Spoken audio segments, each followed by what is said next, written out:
Patterson's, her motivation. I asked her, how does she get motivated? And she says, sometimes she wants, something she wants, she goes after. Pat Patterson's title is It's Your Right. May I introduce Miss Pat Patterson.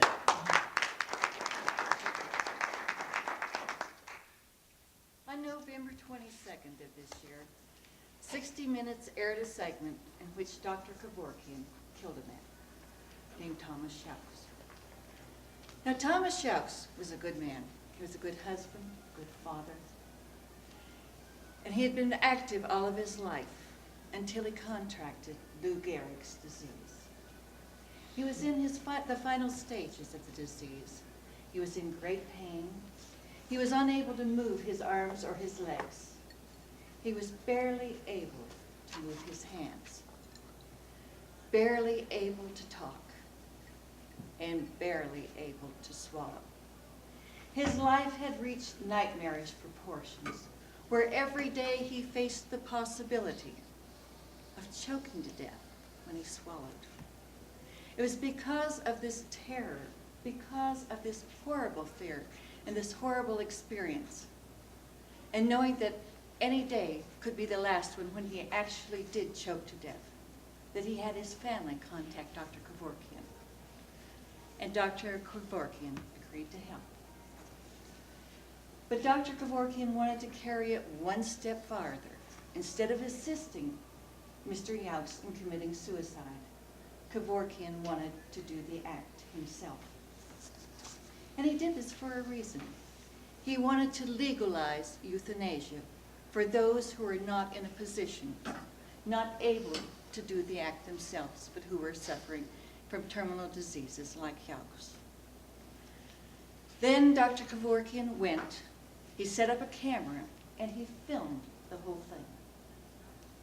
He did it so it could be sent to the police, and so that the police would be forced to arrest him, bring him to trial, and for which he thought no jury would possibly convict him.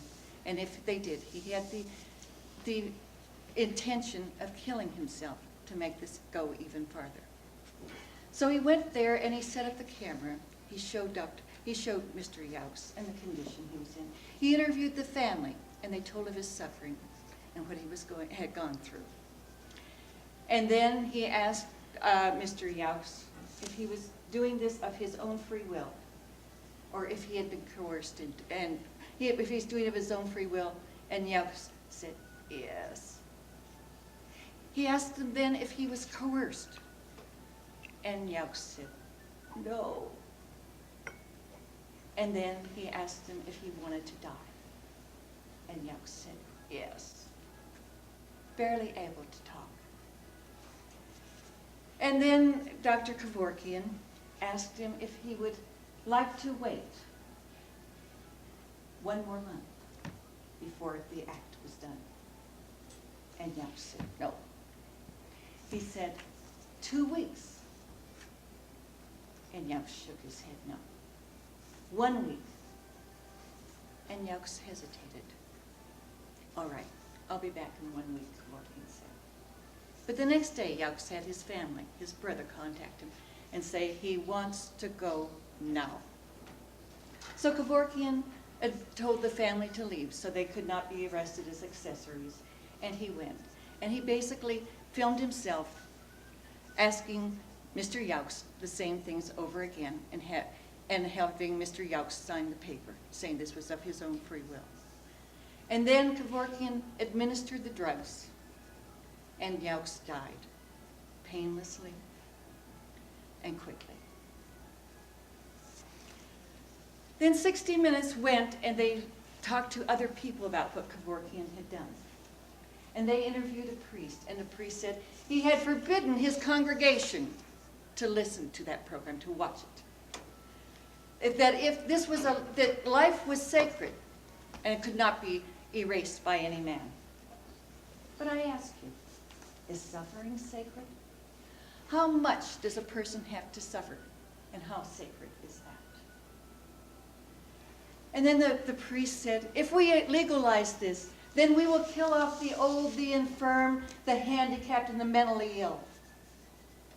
Well, Oregon has allowed assisted suicide. And there are 5 countries in the world that allow it: Netherlands, Germany, Switzerland, Norway, and Uruguay. They all have strict rules for allowing suicide. The person has to be in a terminal condition. They have to be suffering greatly. And in none of those countries, nor in Oregon, are they killing off the old, the mentally handicapped, the infirm, or the ill. They're doing it only out of mercy. They are, people say, these people are going to go to hell. That may be the belief of some, but it is not the belief of the people who are wanting it.